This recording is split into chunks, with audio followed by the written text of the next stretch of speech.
Bertemu kembali, pengharaman rokok seperti dilakukan Singapura agak sukar dilaksanakan di negara ini. Namun kerajaan komited memastikan misi negara bebas asap rokok menjelang 2045 tercapai. Tahun ini sahaja seramai 12,307 orang di kompaun kerana melanggar peraturan merokok. Laporannya bersama Mohan Chinasamy di Parlimen. Mohan, silakan. Ya, sebelum saya perincikan berhubung dengan perkara tersebut, Dewan Negara hari ini dimaklumkan mengenai usaha mencegah pergerakan dan faham Daesh atau militan IS. Polis Raja Malaysia PDRM telah mengenal pasti seramai 72 rakyat Malaysia terlibat dengan kumpulan berkenaan sama ada di Iraq atau di Syria.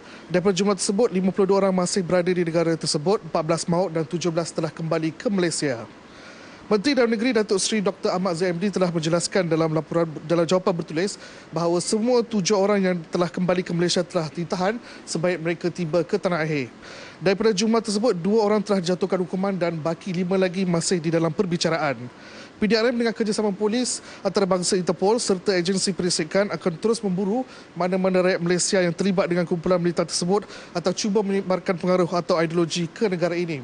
Sehingga 19 Oktober lalu, 132 individu telah ditahan kerana disyaki terlibat dengan elemen keganasan, terutamanya kumpulan Daesh. Baik, program anti rokok yang dijalankan di seluruh negara masih di tahap kurang memuaskan dan memerlukan pelaksanaan secara berperingkat dalam mencapai visi negara bebas asap rokok menjelang tahun 2045. Kementerian Kesihatan juga akan mempertingkatkan kawalan di zon larangan merokok dan bekerjasama dengan badan bukan kerajaan NGO termasuk kementerian.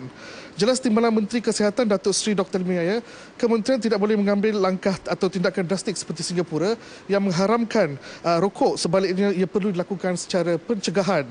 Bermakna golongan perokok boleh mendapatkan rawatan di 486 klinik berhenti merokok di seluruh negara. Persoalan mengenainya dibangkitkan oleh Senator Datuk Dr. Johari Mat.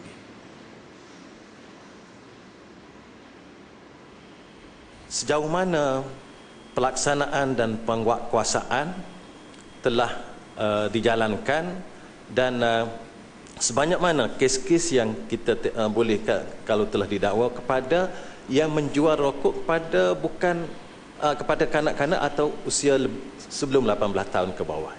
Penguasaan memang ongoing, tapi memang saya faham, saya pun mengakui bahawa belum cukup kuat lagi. Kita buat peringkat. Kerana kalau buat sekaligus macam Singapura malam baru ni dah ban rokok semua, kita tak boleh buat sebab kita sebuah negara besar yang berbagai-bagai jenis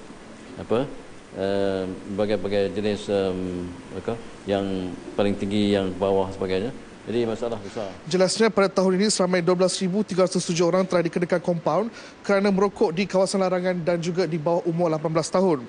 Sebanyak 21 jenis kawasan larangan merokok telah diwartakan dan tindakan lebih tegas akan diambil sekiranya masih terdapat individu yang merokok di kawasan berkenaan. Kira-kira 90% daripada 5,534 graduan Institut Latihan Jabatan Tenaga Manusia ILJTM sudah bekerja, menerima tawaran kerja dan menyambung pelajaran. Ia berdasarkan maklum balas yang diterima daripada graduan melalui sistem talian e-kajian pengesahan atau kebolehkerjaan. Timbalan Menteri Sumber Manusia Datuk Ismail Abdul Talib berkata ada juga graduan yang mendapat gaji melebihi RM5,000 sebulan dan memegang jawatan tinggi dalam industri tersebut. Jelasnya kejayaan itu hasil usaha kementeriannya menerusi Jabatan Tenaga Manusia yang menawarkan peluang kedua untuk belia yang gagal melanjutkan pengajian ke institusi pengajian tinggi awam atau swasta.